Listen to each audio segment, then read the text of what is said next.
Subscribe करो पहले। हाँ जल्दी करो, मुझे पता है कि आप लोग नहीं करते, वीडियो देखते हो लेकिन सब्सक्राइब नहीं करते। लाल कलर का बटन नहीं से दबाओ, जल्दी दबाओ, जल्दी दबाओ, फिर मैं शुरू करूँ। दबा दो जल्दी। डॉक्टर विवेक बिंद्रा।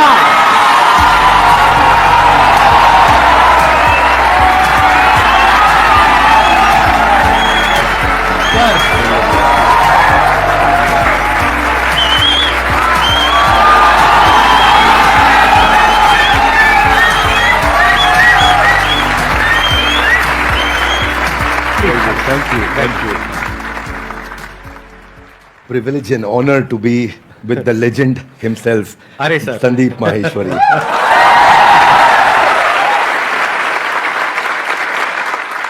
सर के बारे में मैं जितनी तारीफ करूं उतनी कम है, लेकिन अगर मेरे को शॉर्ट में कुछ कहना हो तो वो ये है कि आप में से बहुत सारे लोगों को शायद पता नहीं है, डॉक्टर विवेक बिंद्रा सर का सिर्फ इंडिया का नहीं पूरे वर्ल्ड का सबसे बड़ा एंटरप्रेन्योरशिप का चैनल है। एक बात मैं आपको बताना चाहूंगा इससे पहले कि ऑडियंस आपसे इंटरेक्ट करे। आज से कुछ साल पहले आपने एक स्टेडियम में एक सेमिनार किया था जिसमें आपने मेरे बारे में कुछ कहा था। तभी मेरा मन हुआ था, मैंने कहा एक बार साथ में स्टेज पर आकर के हम कुछ धमाका करेंगे। आज फाइनली वो दिन आ गया है। हमारे कमेंट्स में भरा पड़ा था कि डॉक्टर विवेक बिंद्रा सर कब आएंगे कब आएंगे कब आएंगे। मैंने कहा भाई आएंगे आएंगे। और हमारे कमेंट्स में भी भरा पड़ा था, आप संदीप माहेश्वरी जी के इवेंट में कब जाएंगे कब जाएंगे। आपका ये जो लुक है थोड़ा सा डिफरेंट है जो आपकी वीडियोस में होता है ज्यादातर उससे। वो एक्चुअली मेरी मजबूरी है, क्योंकि मेरा साइज पहले डबल एक्सएल था, फिर एक्सएल हुआ, फिर एल हुआ, तो इतनी जल्दी जल्दी सूट्स नहीं बदल रहे थे। ऑफिस में किसी को बोल देता हूँ, स्टाफ को टी शर्ट बाजार से ले आता है, कमीज ले आता है, बता दिया भैया एल साइज कर लिया, वो फट से पहन लेते हैं। और दूसरा ये भी था कि संदीप सर को मैच करना था। आसान है। Bounce back. ऐसे ही बोलते हैं ना सर, ऐसे ही कुछ करते हैं ना। हाँ जी, हाँ जी। हाँ ऐसे एक बार करके बताएंगे मेरे को, मैं भी करता हूँ आपके साथ। अच्छा ऐसे कुछ I can! No, come on, one more time. I can! I will! Bounce back! Bounce back!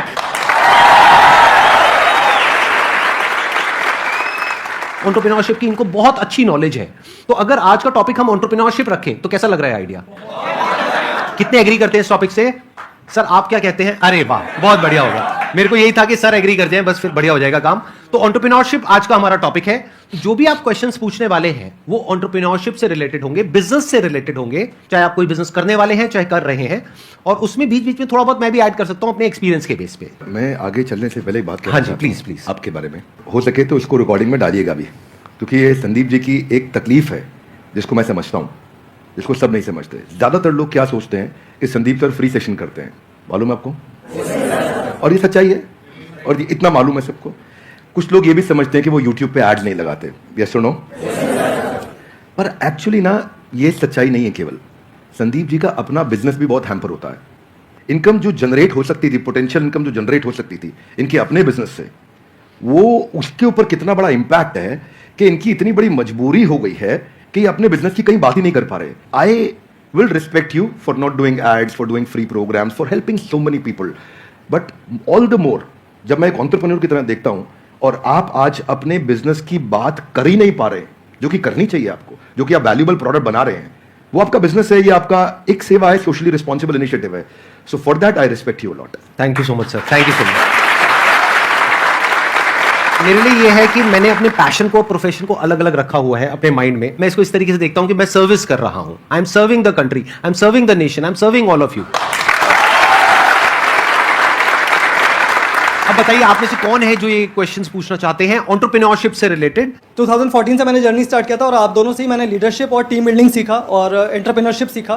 तो मेरा क्वेश्चन ये है सर कि I am running a chess academy. तो बीइंग अ चेस कोच मैंने एज अ फ्रीलांसर स्टार्ट किया था, और आज जो मेरी सबसे बड़ी प्रॉब्लम है, मेरा अकेडमी का जो रेवेन्यू है 1 CR मैंने क्रॉस कर लिया है पर ईयर का। Very good. बट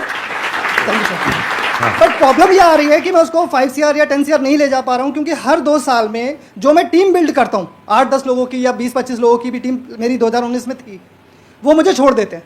तो कहाँ गैप आ रहा है वो मैं नहीं समझ पा रहा, और काफ़ी टाइम से मैं ये सवाल पूछना चाह रहा था। वेरी क्विक आंसर, क्रिटिकल को रिपीटेबल में कन्वर्ट करना है, क्योंकि आप जो काम कर रहे हैं उसमें क्रिटिकल स्किल सिखा देते हैं अपनी टीम को, और वो रिपीटेबल नहीं हो पाता, फिर वो आपसे अलग हो जाता है। दूसरी चीज, आपको एक काम बहुत जरूरी है यहाँ पे कि बड़ी मशीन का छोटा हिस्सा वर्सेस छोटी मशीन का बड़ा हिस्सा। आप क्या कर रहे हैं, आप छोटी मशीन का बड़ा हिस्सा उन्हें बना देते हैं तो वो आपसे इंडिपेंडेंट हो जाते हैं। उनको बड़ी मशीन का छोटा हिस्सा बनाइए। इसमें दो बातें हैं, ध्यान रखना, मैं समझाता हूं आपको। जैसे गाड़ी बनती है, गाड़ी बनने में एक आदमी स्टीयरिंग फिट करता है, टायर फिट करता है, बम्पर फिट करता है, गियर फिट करता है, क्लच प्लेट लगाता है, एक दरवाजा लगाता है, एक विंड स्क्रीन लगाता है। वो सब क्या है? बड़ी मशीन के छोटे हिस्से हैं। वो अपने आप गाड़ी नहीं बना सकते, वो पूरी गाड़ी नहीं बना पाएगा, उसको एक हिस्सा आता है। तो एक हिस्से पे काम कराइए उस टीम से। अगर वो बड़ा हो रहा है और वो छोटी मशीन का बड़ा हिस्सा बन रहा है और उसको पूरी गाड़ी बनानी आ गई है अब, तो फिर वो आपके एम्प्लॉय बनने के लिए नहीं है। अब आप उसको पार्टनर बनाइए तो आपको छोड़ के नहीं जाएगा। और आप उसके साथ एक्सपेंशन में रेवेन्यू शेयरिंग करिए, ईसॉप दीजिए, कंपनी में हिस्सेदारी दीजिए, आप उसको बिजनेस के प्रॉफिट्स में हिस्सा दीजिए, रेवेन्यू का हेयर कट दीजिए, बिजनेस स्ट्रक्चर कर लीजिए उसके साथ, तो वो आपके साथ टिका रहेगा। अभी वो क्यों टिका है? क्योंकि उसको लगता है मैं तनख्वाह पे नहीं, मैं तो अपने आप कमा सकता हूं। तो ये दूसरी चीज है। दो बातें हैं। एक, पहला, क्रिटिकल को रिपीटेबल आप टेक्नोलॉजी से बनाइए। मैं मुंबई में एक आइसक्रीम वाला है, वो पिछले 150 साल से आइसक्रीम बनाता है, खिलाता है, और वो बड़ा फेमस है। दुनिया भर में लोग उसकी आइसक्रीम लेकर के जाते हैं, उसका मिल्क शेक लेके जाते हैं। वो ड्राई आइस में पैक करके देता है, डब्बे में सील करके देता है। और मैं भी देखा, बड़ा अच्छा लगा मुझे देख करके। लेकिन बड़ा बड़ा लिखा है कि हमारी देश में कोई दूसरी ब्रांच नहीं है। तो मैं सोचता हूं भाई तेरा कितना दुर्भाग्य है कि तू 150 साल में दूसरी ब्रांच नहीं बना पाया, क्योंकि वो क्रिटिकल को रिपीटेबल नहीं कर पा रहा है। तो आप क्रिटिकल को रिपीटेबल करने के लिए टेक्नोलॉजी बिल्ड करिए, तो फिर आप उसको स्केल कर पाएंगे। वो आपका पहला आंसर। और दूसरा, मैन पावर रिटेन कर पाएंगे, क्योंकि आप उन पर डिपेंडेंट नहीं है, वो दूसरा आंसर। तो दोनों चीजें कवर की। धन्यवाद। तो यहां पे मैं भी थोड़ा सा अपना पर्सपेक्टिव ऐड ऑन करता हूं सर, कि अभी जो सर ने बात बोली बिल्कुल परफेक्ट है, कि ये दो तरीके हैं जो सर ने बताया। एक मेरे भी पर्सपेक्टिव से अगर आप देखेंगे तो आपको दो चीजों का ध्यान रखना पड़ेगा। एक, या तो कोई ऐसा ब्रांड बना लीजिए अपना कि वहां पे इतना बड़ा एंट्री बैरियर आ जाए कि लोग ये कहें कि हमको चेस नहीं सीखना है, क्योंकि चेस सिखाने वाले तो बहुत लोग हो सकते हैं। वो कहें कि हमको तो इससे चेस सीखना है। जैसे पानी की बोतल का अगर एग्जांपल लिया जाए, तो पानी की बोतल्स तो बहुत है, लेकिन जो ब्रांडेड पानी की बोतल है, और वो भी पानी की बोतल के नाम से जो सबसे पहला नाम हमारे माइंड में ब्रांड आता है, वो मुझे बोलने की जरूरत नहीं है, आप लोगों को पता है क्या आता है। पानी के साथ में सिनोनिमस कौन सा ब्रांड है, तो आदमी कहे कि मेरे को तो ये चाहिए, वो नहीं है तो कुछ और चाहिए। तो या तो आप अपना ब्रांड बनाइए, या फिर आप कहते हो कि नहीं मेरे पास में इतना मार्केटिंग बजट नहीं है, या वो वेवलेंथ नहीं है कि मैं अपना खुद का एक ब्रांड बना सकूं जिसकी वजह से एक एंट्री बैरियर क्रिएट हो। तो दूसरा ऑप्शन ये है कि आप एफिलिएट मॉडल पे चले जाइए, सीखो, सिखाओ, उस पे हमारी रेवेन्यू शेयरिंग होगी, वो पहले से एग्रीमेंट कर लो। ये दो तरह के बिजनेस मॉडल्स हैं जो अभी एकदम से मेरे माइंड में आ रहे हैं। इसके अलावा और भी बहुत सारे ऑप्शंस हो सकते हैं। सर, बिजनेस से रिलेटेड मेरा एक क्वेश्चन था। Actually 0 to 5 years old kit बनाई है हम लोगों ने, लर्निंग किट है। एक्चुअली प्रॉब्लम ये आ रही है कि हमारी जो सोसाइटी है वहाँ पे हम लोग वो चीज़ लोगों को समझा रहे हैं, बता रहे हैं, पर वो एक्सेप्ट नहीं कर पा रहे उस चीज़ को। बेसिकली एकेडमिक के जो एजुकेशन की इंडस्ट्री है, इसके अंदर ये बिल्कुल ही अलग है, नया है, और मुझे नहीं लगता कि कोई कॉम्पिटिटर है अभी इंडिया के अंदर इस चीज़ के लिए। तो इस चीज़ पे मेरा ये था कि मैं लोगों को कैसे समझा पाऊँ उस चीज़ को लेके। आपके क्वेश्चन में ना फंडामेंटल आपके थॉट प्रोसेस में 3-4 फ्लॉज हैं, वो समझिए ध्यान से। जी। पहला चीज, आपने बोला प्रोडक्ट नया है, अच्छा है, इसका कोई कंपटीशन नहीं है। ये मेरे लिए कोई रेलेवेंस की बात नहीं है। आपके प्रोडक्ट नया है, अच्छा है, कोई कंपटीशन नहीं, इससे फर्क नहीं पड़ता है। फर्क किससे पड़ता है? आपने बोला मैं पेरेंट को बहुत समझाता हूं लेकिन वो एक्सेप्ट नहीं कर रहे। सेल्स का पहला रूल है कि आपको समझाना नहीं है कुछ भी। सेल्स का पहला रूल है कि कैप्चर द इनकन्वीनियंस। इसको ऐसे समझते हैं, हाथ आगे लाइए, बोलिए कैप्चर द इनकन्वीनियंस। थोड़ा ऐसा एक्टिंग करो, इनकन्वीनियंस। जिस दिन आपने इनकन्वीनियंस, देखो पेरेंट परेशान कहां हो रहा है, देखो उसकी सबसे बड़ी तकलीफ क्या है। आपको पता है बच्चा जब नीचे बेड से रोल करते करते गिर जाता है, छोटा बच्चा 9 महीने का, 1 साल का, 1.25 साल का, रोल करते करते गिर जाता है, तो बच्चे को बहुत दर्द होता है, यस नो? राइट। लेकिन बच्चे से ज्यादा दर्द उस समय माँ और बाप को हो रहा होता है। इतना तकलीफ होता है, ये गिर गया मेरा बच्चा, गिर गया मेरा बच्चा, वो इनकन्वीनियंस है। तो फिर क्या निकल कर आया? बच्चे के बॉडी कवर्स आ गए, उसके हेड सपोर्ट्स आ गए कि वो नीचे गिर भी जाए तो उसको चोट ना लगे। वो क्या इनकन्वीनियंस कैप्चर करी। दूसरा चीज, जब आप ये करोगे, उसका नाइस एनालिसिस करोगे, उनका नीड, इंटरेस्ट, कंसर्न, एक्सपेक्टेशन, तो आपको बेचना नहीं पड़ेगा, वो अपने आप लेगा। ये आपके प्रोडक्ट का एमवीपी होता है कि आपको बेचे बिना लोग कस्टमर के लिए प्रीपे करने को तैयार हो जाएं, या एडवांस देने को तैयार हो जाएं, या कैश पेमेंट देने को तैयार हो जाएं, या प्रोडक्ट बनाते वक्त आपको लेटर ऑफ इंटेंट दे दें, या बोले कि मेरा बड़ा स्ट्रॉन्ग इच्छा है कि मैं लूंगा, कम से कम इतना बोल दें। अगर इतना भी नहीं कर रहे तो इसका मतलब जो आप प्रोडक्ट लेकर के जा रहे हो वो प्रोडक्ट उनके काम का नहीं है। So don't create a product, solve a problem that they have, and problem should be unsolved. Now इसका रूल क्या है? जरा हाथ आगे लाइए, हाथ आगे लाइए, everybody both the hands out, हाथ आगे लाइए। पहला, कस्टमर की बर्निंग प्रॉब्लम। क्या? दूसरा, उसे ऐसे सॉल्व करो कि कस्टमर मेरे बिना अपने आप सॉल्व। जब आपने ये किया तो आपको ऑर्गेनिक मोनोपोली मिलेगी, आपको लोग पैसा एडवांस में देंगे, और फिर आपका जो स्क्रिप्ट होगा सेल्स का, वो उनकी उस अनसॉल्व प्रॉब्लम के अराउंड होगा। देखो, कस्टमर सिग्नल देता है और अच्छा ब्रांड उसका प्रोडक्ट बना देता है। आपको बातचीत के दौरान कस्टमर ने सिग्नल दिए होंगे, मैं इसलिए नहीं दे रहा, मैं इसलिए नहीं दे रहा, मैं इसलिए नहीं दे रहा। वो जर्नी में घुसो और ढूंढो और उसको कैप्चर करो और फिर वहां से आप प्रोडक्ट बनाओगे। इसके सैकड़ों एग्जांपल्स हैं, आप कहते जाएंगे, मैं देते जाऊंगा, देते पूरा। अब हमारे लिए क्या, हमारे लिए तो रोज का काम है, और अब तक मैं सैकड़ों हजारों बिजनेस देख चुका हूं जिनको मैं लॉस मेकिंग से प्रॉफिट मेकिंग बनाया। पर हम फंडामेंटल पहली चीज यही है कि आप ये देखो कि अनसॉल्व प्रॉब्लम, जो कि प्रॉब्लम नहीं होनी चाहिए, बर्निंग प्रॉब्लम होनी चाहिए, समस्या नहीं होनी चाहिए, ज्वलंत समस्या होनी चाहिए, और वहां से आप इंपैक्ट क्रिएट कर सकते हो। तो आपने जो प्रोडक्ट तैयार किया है उसमें ये ढूंढिए और सारी पोजीशनिंग वहीं से होगी आपकी। इसको बोलते हैं reason for customer to switch. क्या बोलते हैं? Reason to customer. कस्टमर क्यों स्विच करके आएगा आपके पास में, उसके पास 5 रीजन क्या है, क्या वो 5 कारण है आपके पास आएगा, उनको आइडेंटिफाई करो तो आपका प्रोडक्ट भी वहीं फोकस होगा और आपकी स्टोरी भी वहीं फोकस होगी। धन्यवाद। अभी आपकी प्रॉब्लम क्या है कि आपने एक प्रोडक्ट बना दिया है, जो प्रोडक्ट आपको सही लगा उसके हिसाब से आपने एक प्रोडक्ट बना दिया है। ऐसा नहीं है आपने लाखों लोगों से जाकर के डिस्कस किया है या फिर बहुत ज्यादा रिसर्च करी है फिर एक प्रोडक्ट बनाया, नहीं। आपको लगा कि इसकी नीड है, लगा। ध्यान से समझना, लगने में और होने में जमीन आसमान का फर्क होता है। मुझे भी लग सकता है कि मेरे इस प्रोडक्ट की नीड है, सभी को लगता है। इसको बोलते हैं प्रोडक्ट मार्केट फिट। यानी कि जो 60% से ज्यादा बिजनेसेस फेल हो जाते हैं, statistically it is proven across the globe, उसके पीछे सबसे बड़ा रीजन होता है प्रोडक्ट मार्केट फिट नहीं मिल पाता है उनको। कि मतलब मार्केट को कुछ और चाहिए, प्रोडक्ट आपका कुछ और है, और यही आपकी प्रॉब्लम है। आप कह रहे हो मैंने प्रोडक्ट तो बना लिया लेकिन वो बिक नहीं रहा है। तो हो क्या रहा है, ध्यान से आप समझने की कोशिश करना। एक होता है पुश, एक होता है पुल। कि आपको पुश करना पड़ रहा है अपने प्रोडक्ट को, लेकिन फिर भी सामने वाला रेजिस्टेंट है, वो कह रहा है हाँ ठीक है सोच के बताऊंगा। तो अभी वो बर्निंग नीड नहीं है, जो भी सर ने वर्ड यूज किया। तो वो जो बर्निंग नीड होती है ना, तो आपको पुश नहीं करना पड़ता है, वहां पे पुल अप्रोच काम आती है। मतलब कस्टमर खुद आपके पास में आता है, जैसे ही उसके पास में इंफॉर्मेशन पहुंचती है, तो वहां पे सिर्फ एक काम रह जाता है, किसी तरीके से उस इंफॉर्मेशन को पहुंचाना। तो वो इंफॉर्मेशन भी जब आप उस तक पहुंचा रहे हो तो वो भी एक तरह से हेल्प हो गई उस कस्टमर की। फॉर एग्जाम्पल, आपके पीठ में दर्द है, आपके गर्दन में दर्द है, उसका आपने बहुत कोशिश कर लिया सोल्यूशन निकालने का, 2 साल हो गए, 4 साल हो गए, कोई सोल्यूशन नहीं निकला। मेरे पास में उसका सोल्यूशन है कि 4 दिन में वो प्रॉब्लम सॉल्व हो सकती है, और एक्चुअल में हो सकती है। अगर वो इंफॉर्मेशन आप तक पहुंचती है तो क्या मैं आपको यूज कर रहा हूं अपने प्रॉफिट के लिए या आपकी हेल्प कर रहा हूं? ये अप्रोच होनी चाहिए।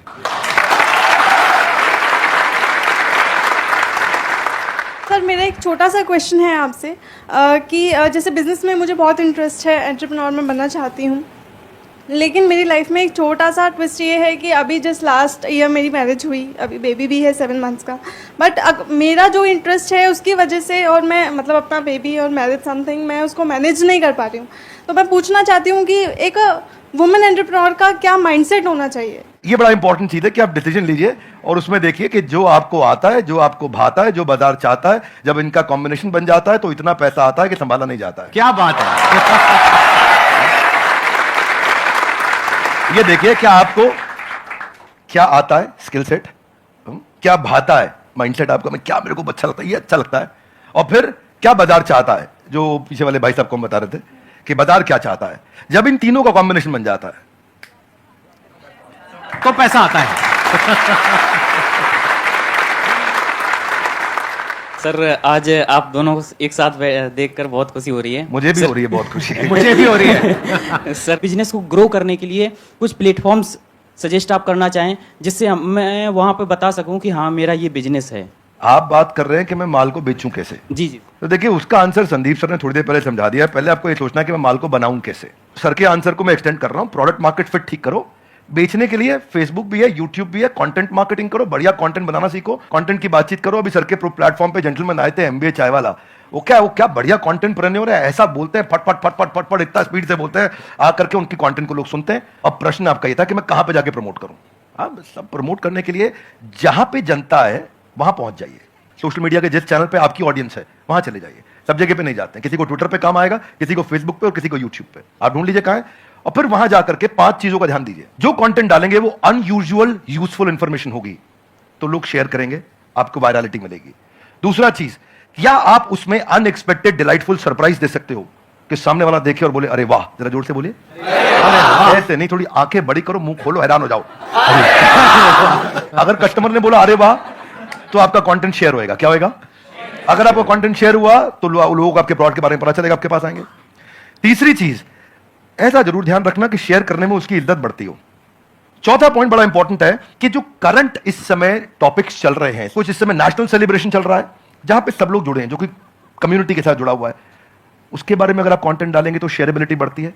तो जब आप कंटेंट मार्केटिंग करेंगे, ये चीपेस्ट तरीका है आपको ट्रैफिक जनरेट करने का, और इसमें कोई पैसा नहीं लगता, थोड़ी सी इंटेलिजेंस लगती है। उस इंटेलिजेंस का इस्तेमाल करिए, आपका प्रोडक्ट मार्केट में पहुंचेगा। लेकिन पहले संदीप सर की बात मान लीजिए, प्रोडक्ट मार्केट फिट होना चाहिए, वो फिट होगा तो बात बनेगी।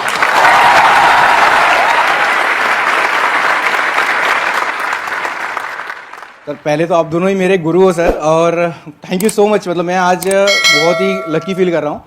और मैं आप दोनों से एक ही सवाल है, आप दोनों ने भी एक यूट्यूब से ही जर्नी शुरू करी थी, अगर और भी डॉक्टर विवेक बिंद्रा और संदीप महेश्वरी हमारे देश को चाहिए, और वो कैसे बनेंगे, वो मेरा क्वेश्चन है सर। मुझे लगता है इसका आंसर संदीप सर को देना चाहिए। अरे सर, दोनों से सर। हाँ, आप कहते हैं तो मैं ही आंसर देता हूँ। इसके लिए सबसे जो जरूरी चीज होती है ना, वो होती है हमारे अंदर एक आग होनी चाहिए, नंबर 1। ये आपको कॉमन नजर आएगी हमारे दोनों के अंदर।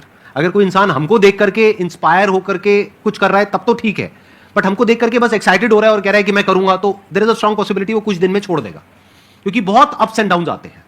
मेरी लाइफ में बहुत अप्स एंड डाउन आए हैं, इनकी लाइफ में भी आए होंगे। यूट्यूब पे भी मुझे 10 साल हो गए हैं, आई थिंक आपको भी 10 साल नियर अबाउट हो गए, ज्यादा हो गए हैं। 2014 में शुरू किया था मैंने। इनको 8 साल हो गए, मेरे को 10 साल हो गए। तो आई एम श्योर आपने भी बहुत सारे अप्स एंड डाउन देखे होंगे अपने इस यूट्यूब के करियर में। बहुत तरह का आपने ट्रांजिशन किया। शुरू में आई थिंक आप इंग्लिश की वीडियोस बनाते थे, फिर धीरे धीरे आप हिंदी पे आए, तब जा करके कहीं पे एक सक्सेस मिली, इनको भी और मेरे को भी। और आज भी हम इनोवेट कर रहे हैं कॉन्स्टेंटली, मैं भी कर रहा हूं, ये भी कर रहे हैं, क्योंकि अगर नहीं करेंगे तो वो बोरिंग हो जाएगा, मोनोटोनस हो जाएगा। तो होता क्या है कि हर इंसान को अब तो चाहिए, मतलब उनको मेरे जैसा, इनके जैसा बनना तो है, उनको 2 करोड़ सब्सक्राइबर्स तो चाहिए, लेकिन उसके लिए जो डाउन्स होते हैं वो नहीं चाहिए किसी को भी। मतलब कि जब ये जो सेमिनार हॉल अभी पूरा भरा हुआ दिख रहा है ना, पीछे तक बैठने की जगह नहीं है। There was a point in time in my this YouTube career when I started, जब मैं फ्री सेशंस करता था, अपने छोटे से ऑफिस से शुरू किया था, 100 लोग रजिस्टर करते थे सेशन के लिए, उसमें से मुश्किल से 10-15 लोग आते थे, बाकी चेयर्स पीछे खाली पड़ी है। सोचो मोटिवेशन क्या होगा। मतलब आप तो बड़े अच्छे से समझते हैं सर, पब्लिक स्पीकिंग आपने करी है, कि हम स्टेज पे चले गए, मैं जाकर के यहाँ पे खड़ा हुआ हूँ और यहाँ पे जाकर के देख रहा हूँ पीछे सारी खाली चेयर्स, और उसमें से भी कई बार क्या होता था कि कुछ लोग पीछे जाकर के बैठ जाते थे, उनको आगे बुलाना पड़ता था। मतलब सोचो ना प्रॉब्लम कितनी बड़ी है, क्योंकि अब मैं कुछ भी बोलूंगा तो उनको आगे खाली चेयर्स दिखेंगी। अब अगर वो आगे बैठे हैं तो उनको पीछे नहीं दिख रही खाली चेयर्स, मुझे दिख रही है। तो मुझे उस वक्त भी अपना 100% देना है। यानी कि जब प्रॉब्लम है लाइफ में, जब कुछ भी वैसा नहीं हो रहा है जैसा आप चाहते हो, तब भी अगर आप अपना 100% दे सकते हो, तो आप हमारे जैसा या और जो हमारे जैसे लोग हैं उनके जैसे बन सकते हो। लेकिन अगर आपको सिर्फ हमारी सक्सेस तो चाहिए, हमारे फेलियर्स नहीं चाहिए, हमारी जो अपसाइड है वो तो चाहिए, हमारी डाउनसाइड नहीं चाहिए, हमारी स्ट्रगल्स नहीं चाहिए, हमारी प्रॉब्लम्स नहीं चाहिए, हमारा स्ट्रेस नहीं चाहिए, हमारी एंजाइटी नहीं चाहिए। यूट्यूब पे अगर आप जा करके देखोगे, इनके चैनल पे, मेरे चैनल पे बहुत सारे कमेंट्स पॉजिटिव होते हैं, लेकिन कुछ नेगेटिव भी होते हैं। और हमारा माइंड ऐसा है, जो इंसान का दिमाग है ना, वो इतना खतरनाक है कि ध्यान वहीं जाता है जो नेगेटिव होता है। जैसे जो दांत नहीं है, सीधा जीभ वहीं जाती है, बार बार वो चीज दिखती है। और वो कई बार इतने नेगेटिव होते हैं कमेंट, जिसकी कोई हद नहीं है। क्योंकि यूट्यूब पे क्या है, किसी का फेस तो दिख नहीं रहा है, कोई भी आकर के कुछ भी बोल के चला जाता है। अब वो तो बोल करके चला गया, अब पता नहीं वो 12 साल का बच्चा है या कोई 60 साल का आदमी है, पता ही नहीं कौन है, फेसलेस है, नेमलेस है, नाम भी नकली है, कुछ भी बोल करके चला गया, आपके दिमाग में वो चीज बैठ जाती है। तो ये चीज थोड़ा सा ध्यान रखना पड़ेगा कि आपको शुरू में एकदम से सक्सेस नहीं मिलेगी, एकदम से एप्रिसिएशन नहीं मिलेगा, बहुत टाइम बाद जाकर के आपको एप्रिसिएशन मिलेगा। शुरू में बहुत नेगेटिविटी मिलेगी। जब मैंने शुरू किया था तो लोग बहुत उल्टा सीधा बोलते थे, आई एम श्योर आपको भी बहुत बोला होगा शुरू में। फिर एक स्टेज के बाद में जाकर के लोग एक्चुअल में सुनना शुरू करते हैं, तब तक तो लोग कुछ ना कुछ बोलते ही रहते हैं। इसमें आपके साथ एक बात शेयर करता हूं। भगवद गीता में एक अर्जुन का एक श्लोक आता है, राज सुख लोभेना, कि मैं इसके लिए युद्ध नहीं करूंगा। कोई भी काम शुरू करने से पहले अपना वाई डिफाइन करो, मैं कर क्यों रहा हूं, व्हाट नहीं, क्या कर रहा हूं नहीं। अभी क्या मैं इनके कारण कर रहा हूं, ये ऐसे हैं, संदीप सर, मेरे को संदीप सर बनना है, क्यों बनना है, पर्पज आ गया ना, इधर आग लगेगी। सर ने कहां से शुरू किया आंसर, आग होनी चाहिए। आग कैसे आएगी, कारण चाहिए पहले, क्यों कर रहा है भाई। जिन ऑर्गेनाइजेशंस ने, जिन एम्प्लॉयज ने, जिन लीडर्स ने वाई सॉल्व किया है, उनकी कंपनी के सारे एम्प्लॉयज ने, उनकी पूरी कम्युनिटी ने उसका हाउ और व्हाट अपने आप अचीव कर लिया है। ये कैसे करना है, क्या करना है, मुश्किल नहीं है, ये क्यों करना है। आग सीने में चाहिए, पीछे नहीं चाहिए। पीछे लगाएगा तो जल जाएगा, सीने में लगाएगा तो इतिहास रच देगा।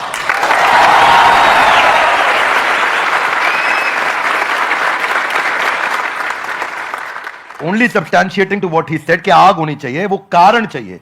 अर्जुन शुरू में युद्ध नहीं करना चाहता था, क्योंकि उसको कारण ही समझ नहीं आ रहा था मैं युद्ध क्यों करूं।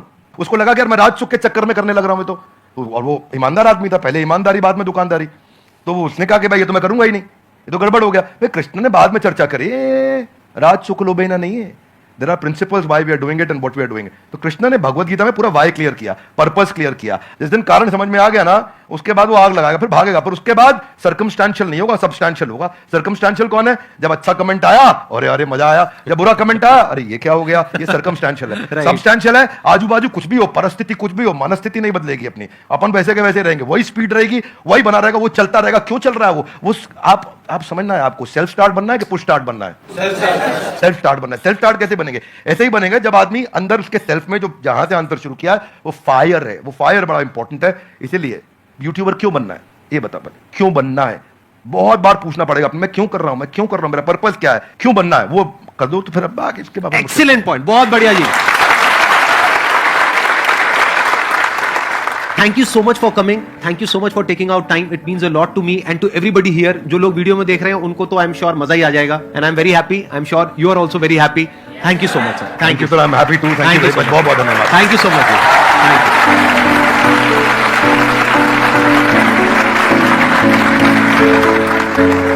यू। सबके मतलब शायद सदियों में मैंने ये वीडियो देखी होगी, सदियों तो मेरी लाइफ की नहीं हुई है अभी खैर।